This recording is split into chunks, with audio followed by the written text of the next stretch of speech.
¿Qué tal? ¿Cómo les va? En el audio anterior empezamos, a analizar, a estudiar el misterio de la semejanza representado en la parábola de la serpiente que Moisés eleva en el desierto para la salvación de los judíos que son picados por serpientes y que Jesús retoma, interpreta como un símbolo, ¿no? Como una alegoría, un tipo histórico que representa una realidad entonces futura, ahora actual, a saber, la pasión del Señor.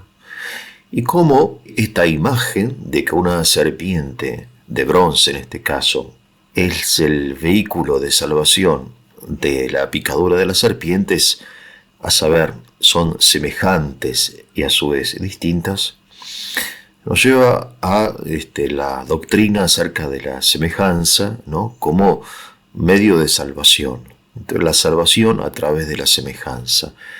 Y concepto que encontramos muy frecuentemente en San Pablo y en los evangelios, obviamente, cuando se habla que el Verbo, ¿no? El Hijo de Dios, se hizo semejante a nosotros en todo, excepto en el pecado, ¿no? Lo hizo pecado con nuestro pecado para hacernos justos con su justicia, dice San Agustín. Digamos que asumió la semejanza de pecado y mediante la asunción se realizó un intercambio, de modo que él, asumiendo la semejanza de pecado, nos comunica la justicia. Es San Cirilo de Alejandría, también en sus comentarios de este texto, dice, lo hizo pecado, no pecador, ¿no? Esto lo encontramos en la segunda carta a los Corintios. Al que no conoció pecado, le hizo pecado por nosotros.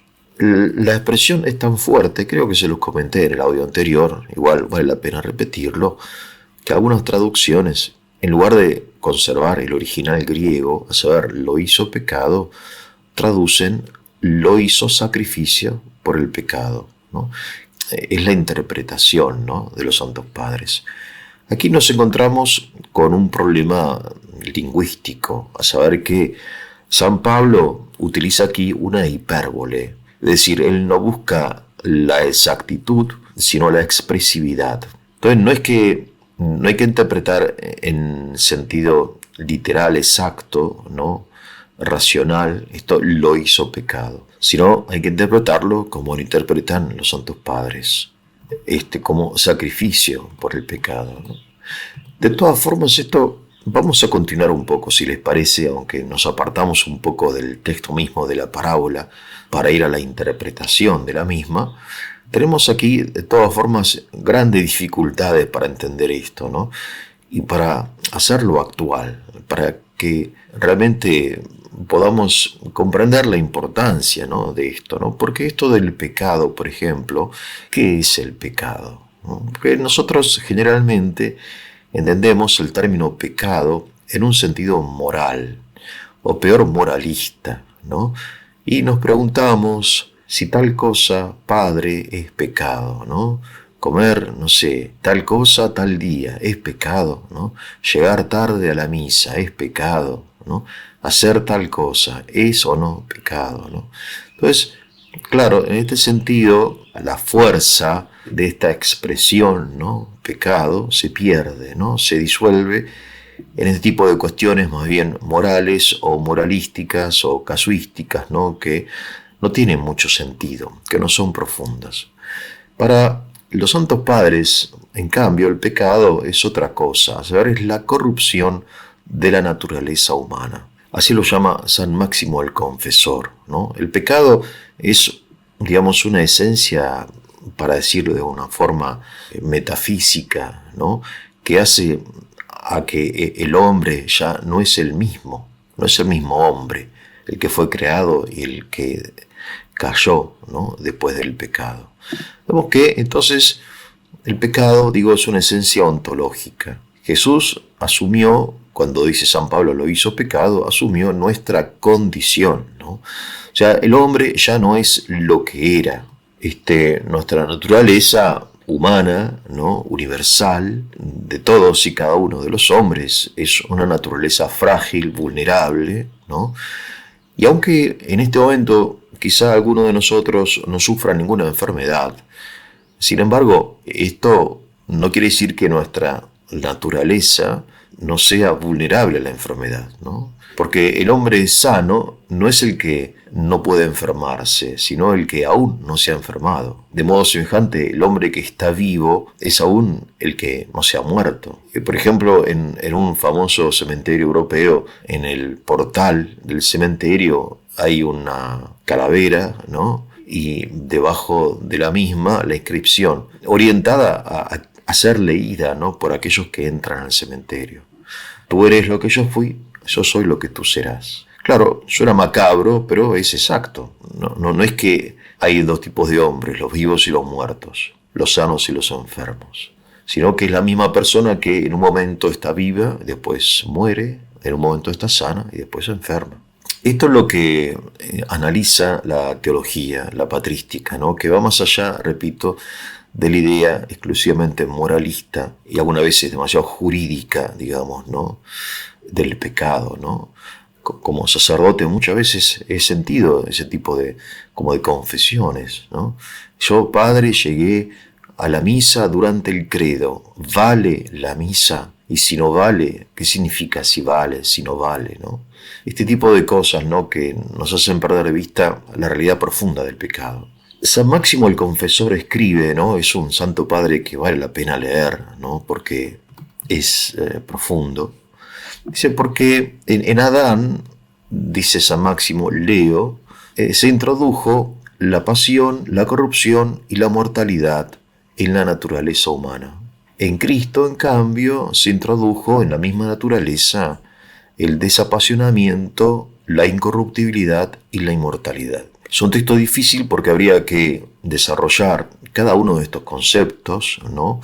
Que son simétricos, a saber, pasión, desapasionamiento, corrupción, incorruptibilidad, mortalidad, inmortalidad, ¿no?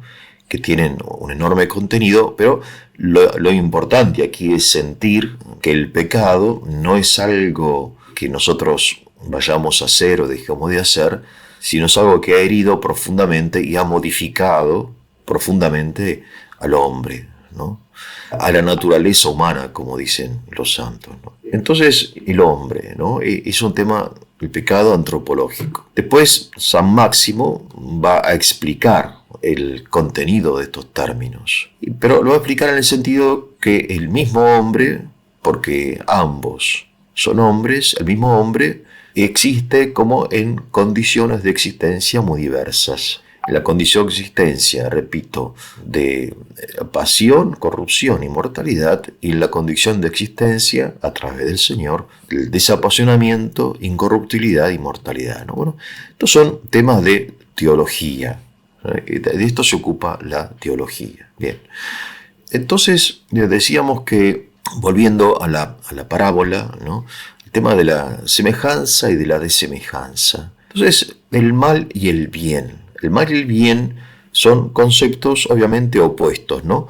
Pero en la realidad no son siempre opuestos. Y esto también vale la pena señalar, ¿no? Por ejemplo, el veneno y el antídoto. Ustedes saben, el veneno contra las picaduras de las serpientes y el antídoto al veneno son la misma sustancia, pero en diversas cantidades. En una cantidad grande es veneno, en una mínima cantidad es antídoto, ¿no? Algunas veces el bien y el mal dependen no de la acción misma, sino de la intención con que la recemos, ¿no?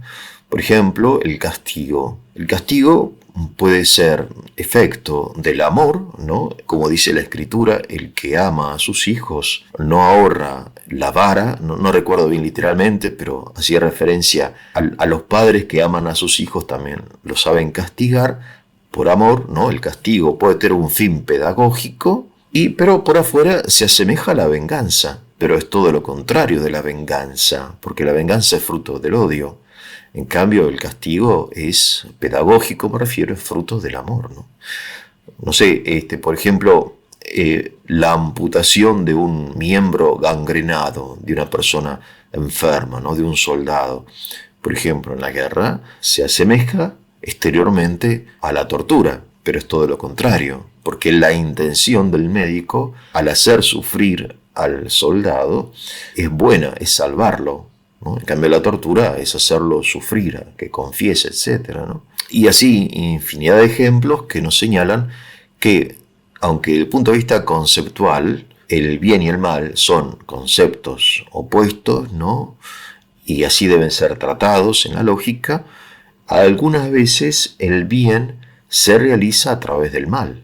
Por ejemplo, la gloria de los mártires se consigue a través de la persecución de los perseguidores, ¿no? Como señalan los padres San Agustín o Tertuliano. Algunos hombres aprenden a ser humildes gracias a los pecados que Dios permite que cometan. Entonces, aquí hay como dos extremos, ¿no? El primer extremo es, que obviamente es erróneo, ¿no? Y peligroso, es identificar el mal con el bien, o bien relativizarlos, ¿no? Como si todo fuese lo mismo, el mal y el bien no existen, ¿no? Es una tendencia actual, obviamente. Vivimos en una época de filosofía relativista. Pero siendo opuestos, el mal y el bien, podemos decir que si no existiesen algunos males, nos privaríamos de muchos bienes. Por ejemplo, la naturaleza escasa y pobre que nos rodea, no a nosotros argentinos, que vivimos como en un paraíso natural, que es nuestra Argentina, pero en algunos lugares donde la naturaleza es escasa y pobre, por ejemplo en Japón, esa misma condición, que no es buena, entre comillas, hace que los hombres sean diligentes, astutos, más trabajadores, etc. O bien los inviernos largos, fríos, favorece la actividad intelectual, la lectura y la reflexión, que son cosas en principio buenas, ¿no? Sucede algunas veces que a causa de una tragedia, los miembros de una familia se reconcilian. Entonces debemos distinguir lo que es el mundo conceptual y el mundo real. En el mundo conceptual, los conceptos de bien y mal, repito, se oponen, son diametralmente opuestos. En la realidad, en cambio, no. Algunas veces, repito, algunos bienes existen gracias a algunos males, ¿no? Bien, entonces continuemos. De alguna manera, si quisiéramos resumir el contenido de toda la Sagrada Escritura, podríamos resumirlo en la expresión del profeta que comentamos unos audios antes: con amor eterno te amé. O, si quieren, la expresión de San Juan: Dios es amor. Y utilizamos estas expresiones no solamente como pensamientos aislados de la Escritura, sino como clave de interpretación, ¿no?, de toda la Sagrada Escritura. Vamos a tratar un poquito más de profundizar esta experiencia, que, como ustedes se dan cuenta, es una experiencia primaria. Quizás la primera experiencia que los bebés tienen es el de sentirse amados. Es decir, más allá de las sensaciones físicas que puede experimentar, como el hambre, o el frío, o el dolor, el bebé experimenta, más allá de estas, cuestiones físicas, algo que va a ir como profundizando, a ir comprendiendo de a poco a medida que va creciendo, que es el ser amado por su madre especialmente, y también por su padre, y en fin, por sus hermanos, pero fundamentalmente por su madre y por su padre, ¿no? O sea, el bebé obviamente en los primeros meses de vida no entiende, no comprende, ni siquiera llega a diferenciar su cuerpo del cuerpo de la madre.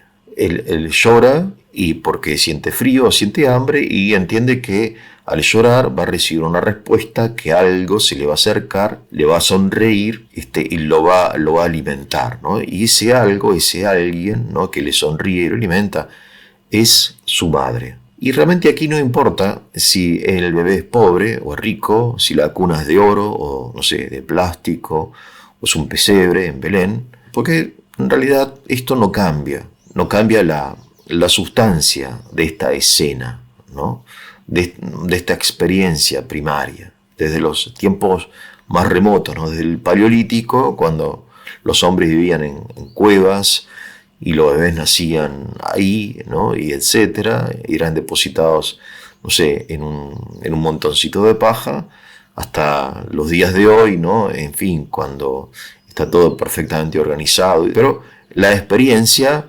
primaria, ¿no? Que es a la que nos remite con amor eterno te amé, es la misma, saberse amado, ¿no? Es una experiencia que por otro lado no es esporádica, no es circunstancial, ¿no? Sino que es algo permanente, habitual, diaria. Es como un estado anímico, un lugar afectivo en el cual los niños se encuentran. Es una experiencia que por otro lado va como grabando en nuestra memoria afectiva, ¿no? Un surco, una huella, y quizás nosotros no recordamos con nuestra memoria racional cuándo, por qué, en qué lugar, pero tenemos que recordar también, y esto es un tema sumamente interesante, que en el hombre hay dos memorias, ¿no? La memoria racional que decimos, ¿no? Lo que llamamos generalmente memoria, que yo me acuerdo que tal día o en tal lugar sucedió tal cosa, ¿sí? Me lo imagino, me lo represento o no. Y es difícil para nosotros adultos representarnos algo que pasó en nuestra lejanísima infancia, cuando teníamos meses o un año de vida. Pero más allá de esta memoria, existe la memoria afectiva, que como les dije es como un surco que se va grabando en nuestro cerebro o en nuestro ánimo, ¿no? Cada vez que recibimos un gesto de amor. Cada gesto de amor que recibimos, que generalmente son habituales, son diarios, ¿no? En aquella época de nuestra vida, ¿no? Excepto los niños que nacen lamentablemente abandonados o semi-abandonados, esta memoria afectiva, digamos, que nos señala algo que podemos definir, soy amado, ¿no? Es una memoria que nos dice, nos asegura que soy digno de amor, con todo lo que eso significa ser digno de amor, ¿no? O sea que tengo dignidad. Y el ser amado obviamente nos produce un sentimiento de seguridad, porque sé que al ser amado, alguien, el que me ama, va a recurrir a mis necesidades, ¿no? Me va a dar de comer, me va a cubrir en invierno, etc. Es una experiencia de felicidad, de alegría, de comunidad, de autoestima y después de responsabilidad y de realización, ¿no? Porque realmente es así, ¿no? Al decir que soy amado, estoy diciendo muchas cosas. Tenemos que volver a esta experiencia primaria del hombre, del niño, porque es una experiencia sobre la cual se asienta la revelación. O sea, la revelación no viene a transformar esto, sino a ampliarlo, a decirnos que ahora no solamente soy amado por mi madre y mi padre, sino que mi madre y mi padre son sacramentos de un amor más profundo y más intenso, que es el amor eterno, divino, ¿no? Con amor eterno te amé. Bien, entonces podemos preguntarnos, creo que debemos preguntarnos acerca del valor de esta experiencia infantil, ¿no? Mejor dicho, de la infancia, más que infantil, porque de infantil no tiene nada, ¿no? Y que es una experiencia universal de todos y cada uno de los niños, a menos de la mayoría de los niños, ¿no? Independientemente de la religión, del lugar, en fin, de la raza, de la cultura, ¿no? Sí. Bueno, y recordar también que hay niños que lamentablemente crecen sin suficiente amor, ¿no?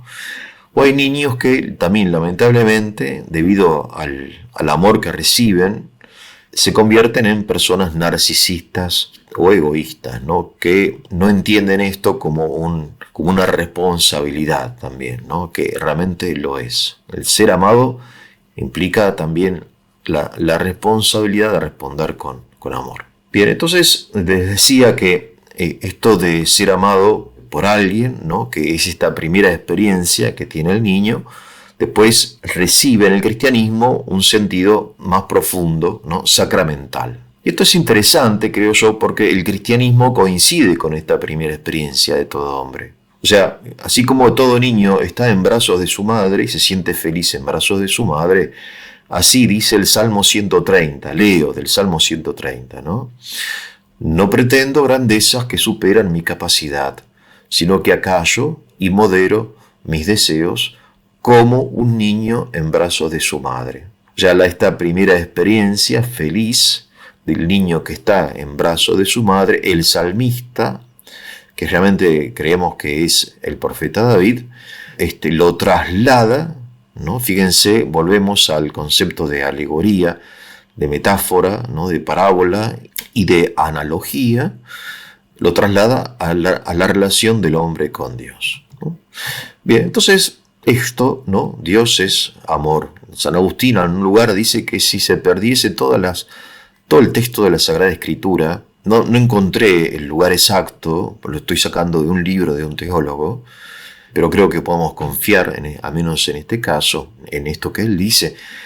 Repito, si se perdiese toda la Sagrada Escritura y se conservase solamente, no una página, sino un versículo, o este versículo, Dios es amor, entonces se podría reconstruir nuevamente toda la Escritura a partir de este versículo, ¿no?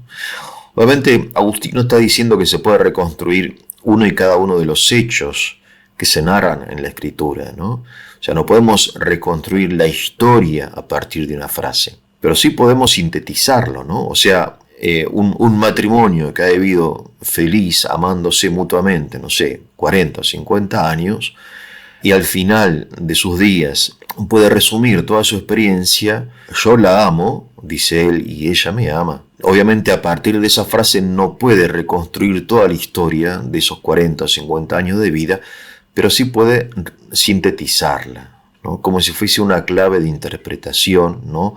O el secreto de esa mutua felicidad. Entonces, esto es lo que quiso decir San Agustín al decir que se puede reconstruir la escritura a partir de una frase. No en el sentido literal, pero sí como clave de interpretación, ¿no? Y bueno, y repito, esta idea, ¿no?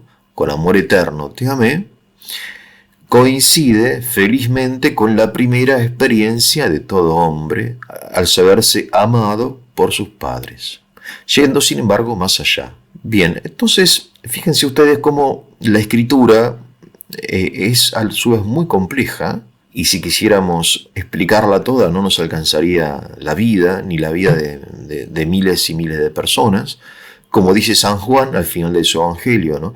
Si quisiera escribir todo no alcanzaría, no sé, todos los libros del mundo. En fin, tiene una expresión así, como diciendo que lo que dijo y lo que hizo el Señor es mucho, muchísimo más de lo que está representado en los evangelios, por la multiplicidad y la complejidad del contenido, y sin embargo, esto debemos también armonizarlo con una extrema simplicidad, que reduce toda la escritura a una frase, ¿no? Y algunas veces necesitamos de esa simplicidad. Necesitamos, sobre todo en tiempos de crisis, ¿no?, que todos nosotros podemos experimentar, aferrarnos a una idea. En tiempos de prueba, por ejemplo, ¿no?, el Señor es mi pastor, o con amor eterno te amé, ¿no? En fin, ese tipo de versículos que podamos repetirnos, ¿no?, diariamente, cuando estamos sufriendo, por ejemplo, una enfermedad o un grave peligro, ¿no? En fin, tratar de reducir lo complejo a lo simple, pero también hacer algunas veces, buscar en lo simple la complejidad, ¿no? Un poco, si quieren, una imagen que se me ocurre a mí, que he pertenecido por razones biográficas al mundo de la náutica. Un buque, por ejemplo, cuando navega, pone en funcionamiento una cantidad enorme de sistemas, ¿no?, mecánicos, electrónicos, etcétera, que son cada vez más complejos, ¿no?, en fin, satelitales, etcétera. Pero durante una tormenta, por ejemplo, lo único que mantiene a salvo al buque es una cosa tan antigua y tan simple como el ancla, ¿no?, el fondeo que se llama, ¿no?, es un pedazo de hierro rústico que se clava en el fondo del mar, ¿no? Sí, no hay ningún sistema electrónico que pueda reemplazar a esta cosa tan primitiva y tan eficiente como el ancla, ¿no? Es decir, hay un momento en la vida para lo complejo y un momento también para lo simple, ¿no? Bueno, entonces en la parábola de la serpiente nos introduce en un tema de enorme profundidad, que es el tema del sacrificio del Señor, ¿no? Porque así como Moisés levantó a la serpiente en el desierto, así será levantado el Hijo del Hombre para que todo crea en él tenga la vida eterna. Quiere decir que la muerte del Señor en la cruz es el medio, el instrumento, el sacramento mediante el cual los hombres reciben la salvación, ¿no? Y esto hay que tratar de entenderlo, o hay que aceptar, mejor dicho, no entenderlo. Acerca de esto, en el próximo audio, si fue de su utilidad, le voy a pedir que le pongan el like, se suscriban, lo compartan para la difusión del canal Que tengan un muy, pero muy buen día.